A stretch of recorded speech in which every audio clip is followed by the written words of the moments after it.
dice. This is it. High fly ball into right field. She is gone. Campanella talking baseball. The grand salami. Willie, Mickey, and the Duke. Welcome to Fed Up, the number one podcast where you can get up on all things Federal League. I am your host, Josh Stoll. It is All-Star Weekend, and we are going to celebrate with a great episode. We're going to review the All-Star Game Agenda Day. We are going to highlight the Hall of Fame class in 2024 edition. We're going to talk about the All-Star teams, and we're going to give you our Fed Up power rankings that will lead us into the second half of the season. But first, before we get into any of that, some breaking news out of the Federal League.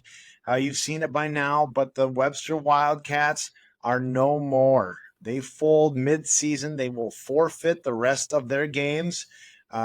Teams that have already played the Wildcats will have the results stand. The rest of the teams on their schedule will benefit from a 7-0 forfeit and defeat.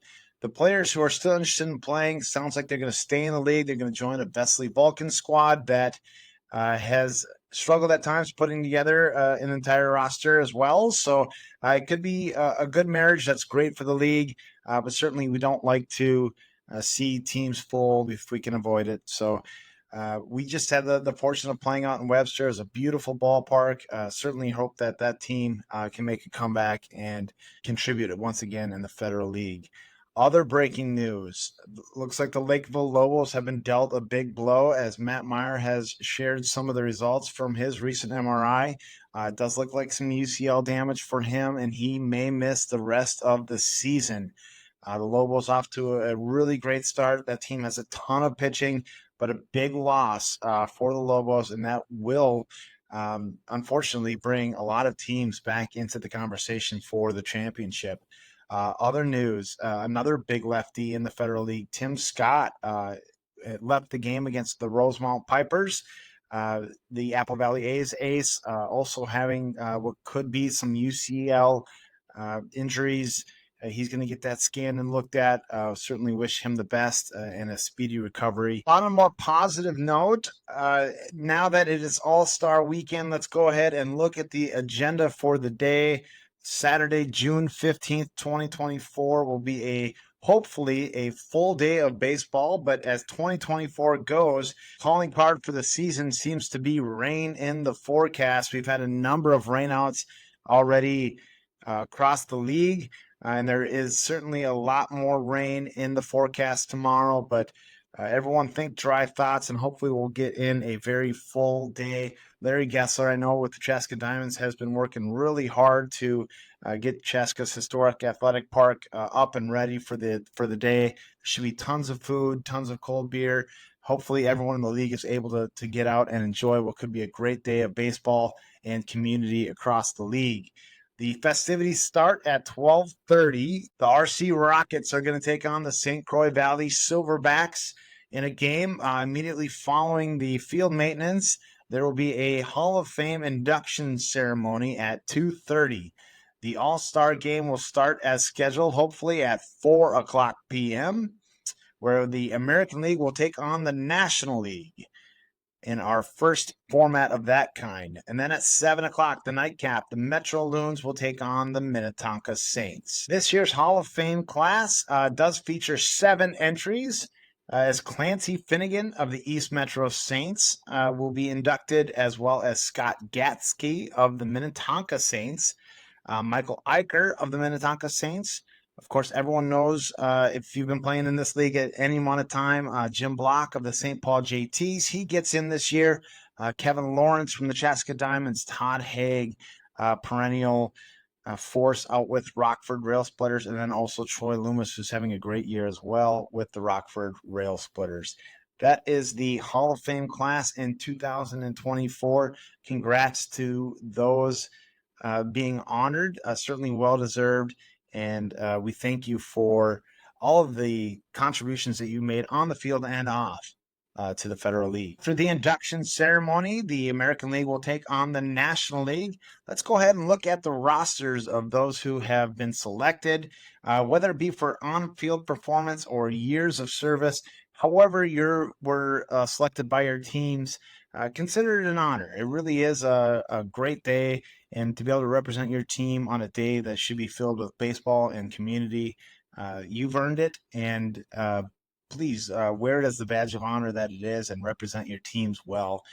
Across the league, it seems the teams have done a really good job of making sure to participate. We've got a few holdouts that couldn't find a representative to send, but by and large, most teams will be represented, some with multiple players. So let's go ahead and look at the rosters. The American League will be managed by Lars Larson of the Minoka Grays, and it will feature Burnsville Bulldog Rob Peterson, who's hitting 300 this year. Chaska Diamonds, Brian Smith. Chaska Voyagers will send Jake Skrobatin. The East Metro Mammoth will send Dan Smolik, hitting 421 this year, but some rumors have said that it was his wife's appearance on this podcast that really led him to be the fan favorite at East Metro. But of course, I'm kidding. Dan, an excellent player and certainly worthy of that selection. From the Eden Prairie Flyers, Hugo Lopez will be their representative. From the Hastings Hurricanes, Derek Pfeffer. He's hitting just 214 this year, but he's getting it done on the mound. He's thrown 12 innings, has a 2-1 record. And a really incredible pitcher. I'm sure he will help that American League squad. Milltown Outlaws is sending Nick Davis, who's hitting 303. Chad Stewart from the Minneapolis Bombers is hitting 350.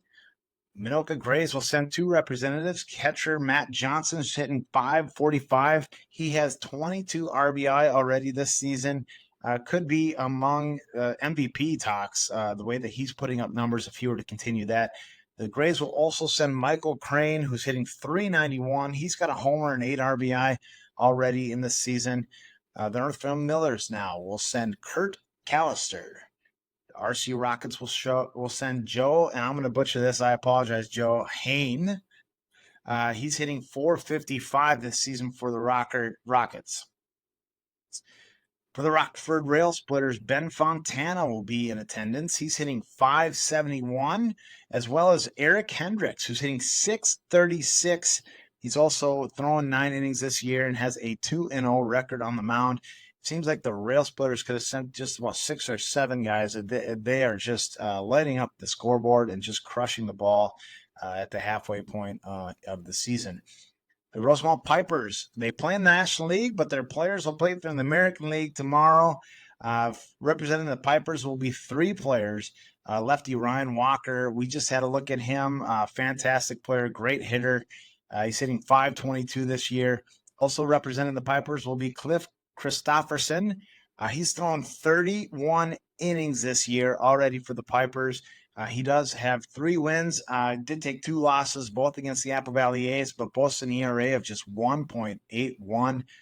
Christopherson, maybe another name being talked about for MVP. Also representing the Rosemont Pipers will be Mike Fritz. If you have a grad party or another event this year that you need a really cool mobile pub, you can reach out to Mike Fritz. The name of his company is Tap Society. He had his mobile bar at the parking lot following our game, and it's just fantastic. He had Busch Light, something for the lowbrow people, and then some rosé in another keg. So something for everybody. But reach out to Mike Fritz. Tell him you heard about Tap Society on Fed Up, and I'm sure he will take care of you.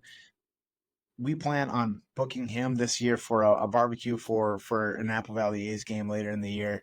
Just a really cool setup, and it's always great to support other players in the league. To round out the American League roster, we have the River Falls Groupers is sending Dave Kushel.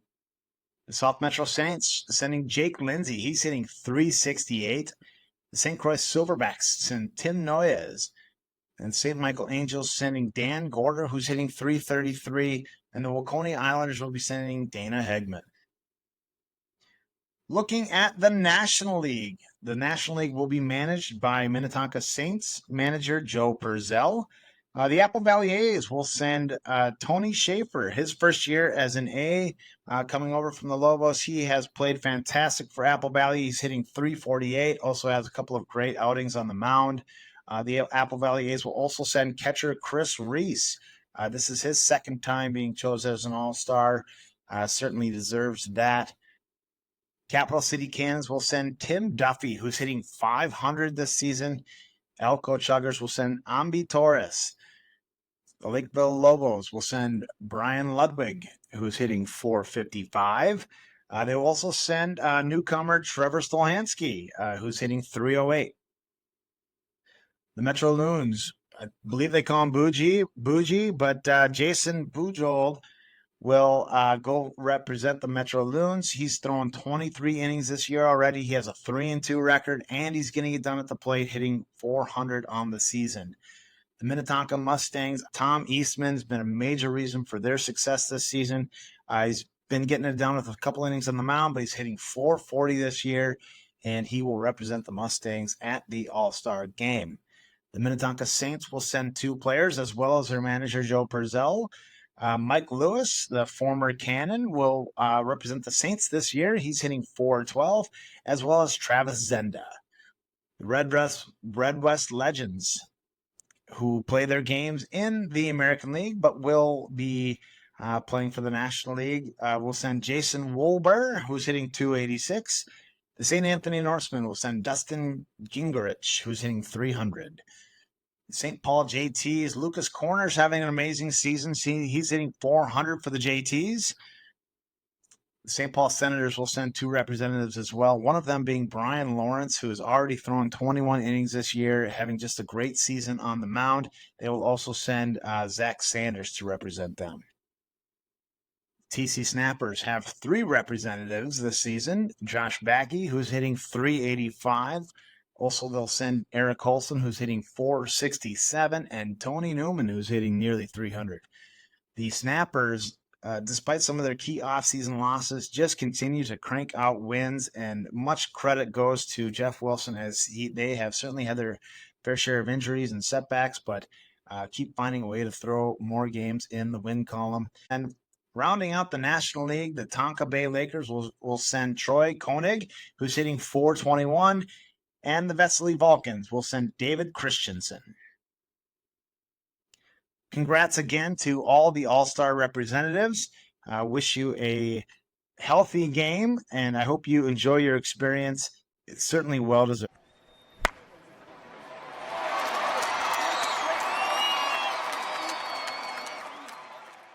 It's time now for our scoreboard recap. We'll take a look at action in the last week of the Federal League season.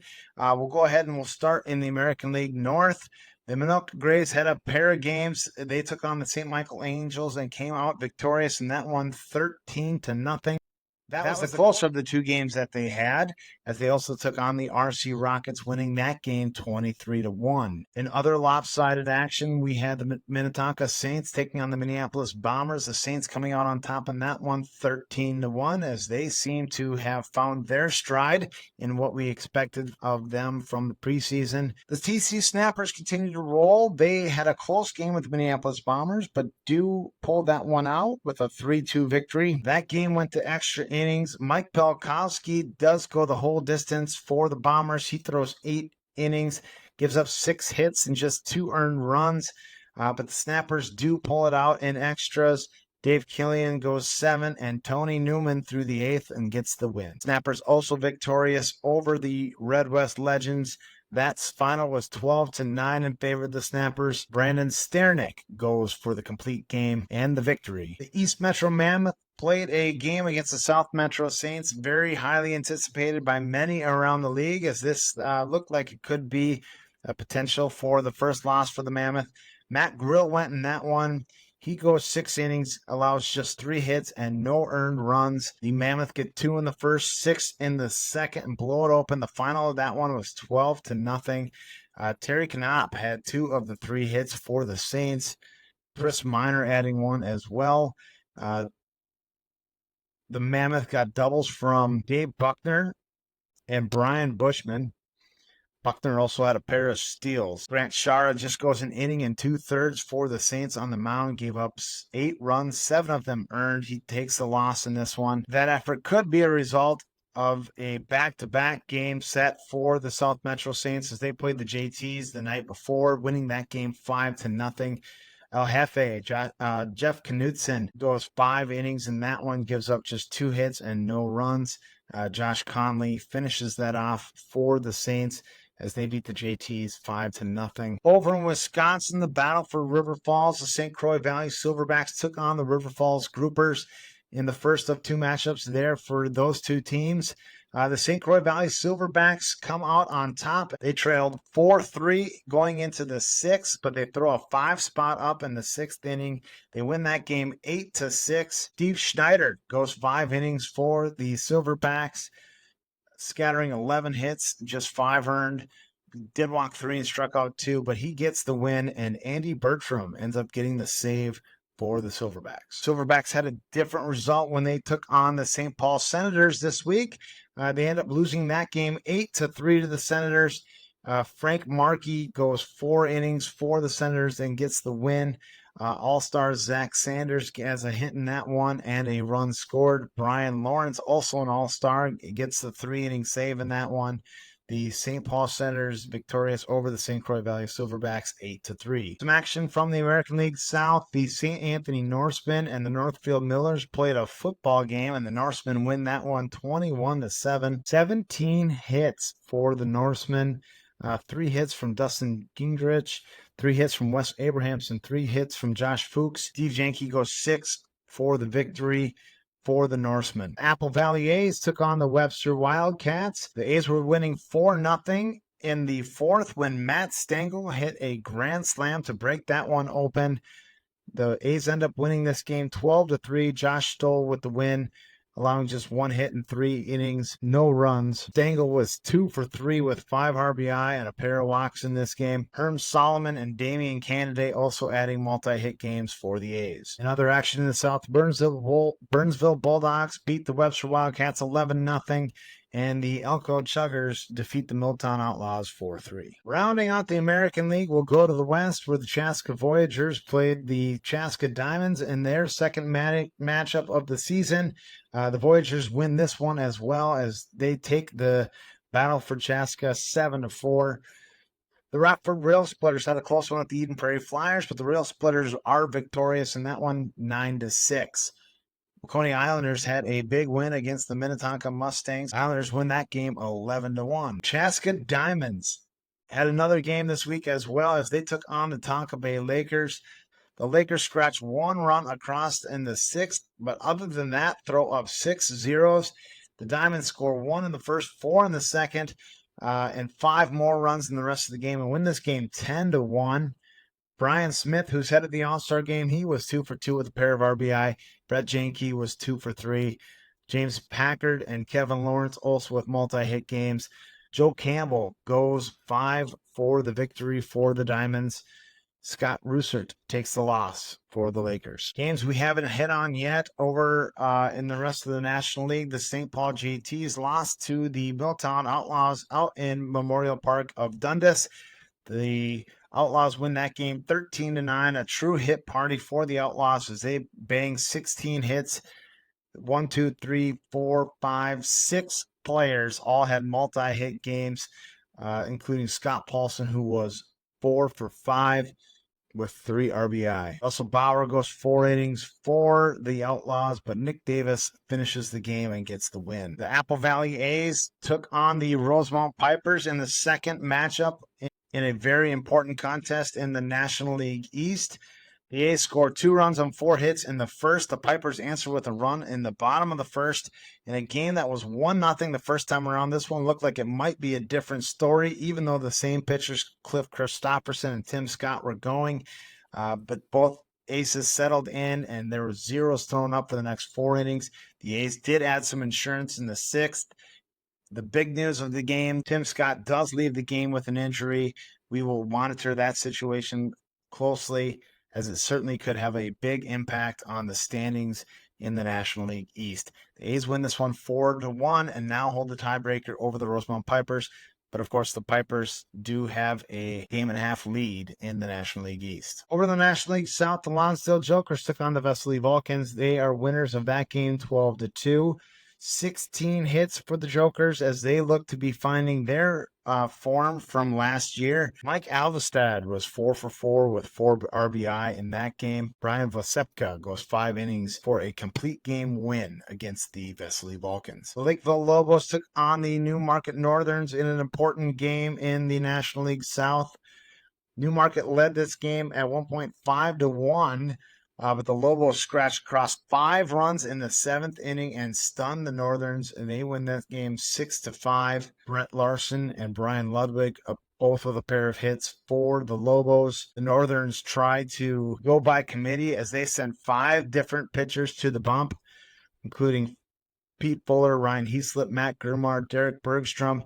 They kept the Lobo hitters off balance for most of the night, but they do end up falling to the still undefeated Lakeville Lobos. Rounding out our scoreboard action, we go to the National League West where the Tampa Bay Lakers had another game against the Minnetonka Mustangs, this one out on Big Willow. Brandon Wolf goes 5 innings, allowing 6 hits and no runs, striking out 8. He got the win for the Lakers. Kyle Messner comes in and cleans it up, preserves the shutout. J.J. Jensen, the skipper for the Lakers, goes 2 for 3 with 3 RBI.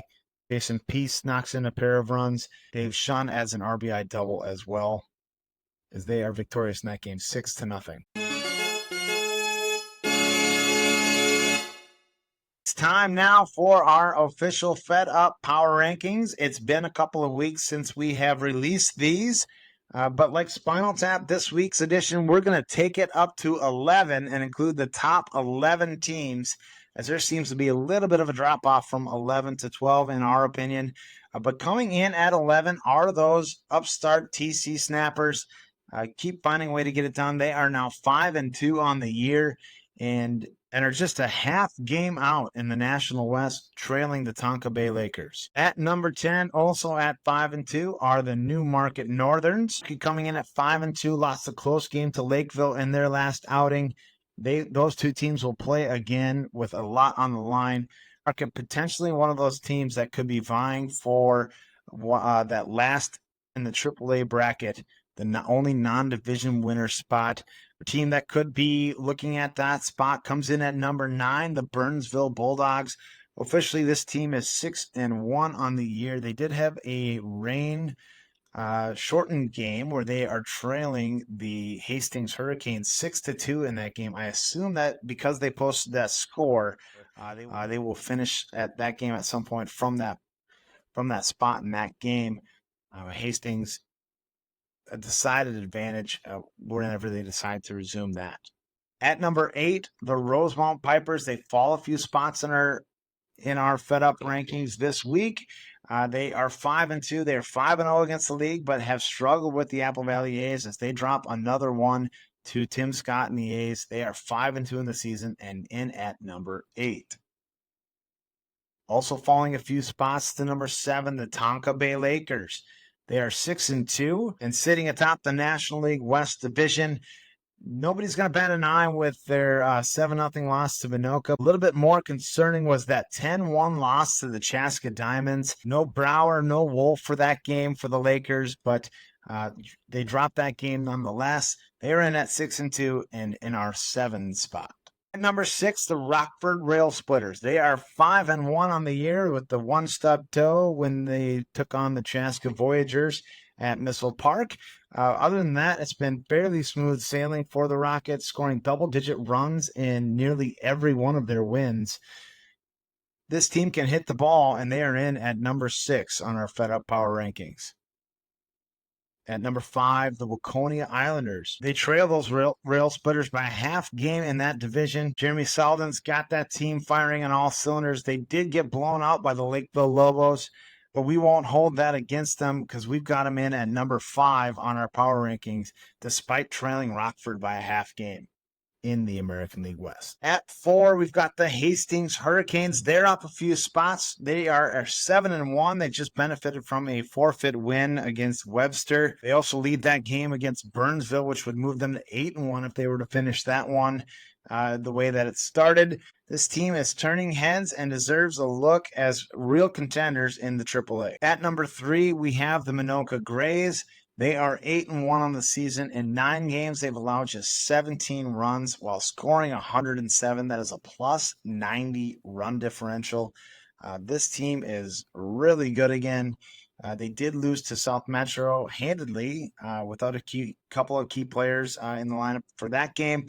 But otherwise, they have looked like the champs that they were last season. Minoka at 8-1 is at number 3 in our rankings. At number 2, we have the East Metro Mammoth. They are 9-0, one of 2 undefeated teams left in the Federal League. In 9 games, they have a run differential of plus 70. They've outscored their opponents 90-20. They have dominated and really not even had a close game yet to speak of. The East Metro Mammoth in at number 2. And still at number 1, we have the Lakeville Lobos. They moved to 10-0 with the forfeit win against the Wildcats. Just 8 games remain for the Lobos. A couple of spots on their schedule that could lead to that first loss. They've got the Hastings Hurricanes coming up. They've got the Newmarket Northerns again. They do face the Rockford Rail Splitters and the Burnsville Bulldogs this year.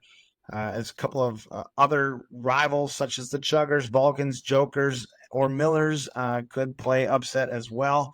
But the Lobos enjoying a 3.5 game lead in the National League South at the All-Star break.